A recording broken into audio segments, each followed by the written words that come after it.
আফসানা শিম্মিন আহমেদ বাবু কিংবা ৩ বছরের স্বর্ণশেষ দত্ত চিকিৎসার জন্য বাংলাদেশ থেকে গিয়েছিলেন কলকাতায়, কিন্তু আর ফেরা হলো না তাদের। পরিবার সহ নিহত হন কুষ্টিয়ার সাংবাদিক দেবাশিস দত্ত। মির্জা গালিব স্ট্রিটের একটি আবাসিক হোটেলে গভীর রাতে আগুন কেড়ে নিয়েছে তাদের প্রাণ। কলকাতা পুলিশ ও বাংলাদেশ পররাষ্ট্র মন্ত্রণালয় জানিয়েছে, আগুনে নিহত ৯ জনের মধ্যে বেশ কয়েকজনই বাংলাদেশি।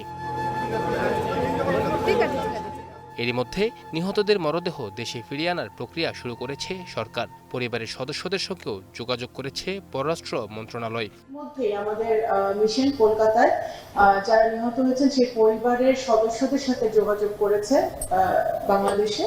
হ্যাঁ, যোগাযোগ করেছে এবং আমরা দ্রুততর সময়ে, কারণ শনাক্ত শেষ হলে এবং সব ফর্মালিটিস কমপ্লিট হলে দ্রুততম সময় আমাদের এই মরদেহগুলো আমরা যেন বাংলাদেশে ফিরিয়ে আনতে পারি, সে কাজটা আমাদের কলকাতার মিশন সেই কাজটা করছে।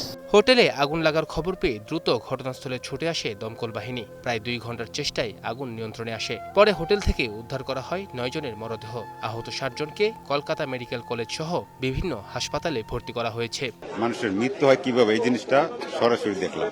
কলকাতা পুলিশ মনে করছে এসি থেকে আগুনের সূত্রপাত। প্রাণহানির বড় কারণ ধোঁয়ায় শ্বাসরোধ। 5তলা ভবনটির বিভিন্ন তলায় ভিন্ন নামে চলছিল একাধিক হোটেল। অভিযোগ রয়েছে সংকীর্ণ পথ ও অব্যবস্থাপনার মধ্যেই পৌরসভার অনুমতি ছাড়াই গড়ে উঠেছিল এসব হোটেল। অবৈধ কাজ করেছে পুরো টোটালি, কোনো without permission of corporation, without permission of fire brigade. একটা এসি চালানোর কথা 10টা এসি চালাচ্ছে, 3 এসি কি করে পারমিশন দিয়েছে? Global television news desk.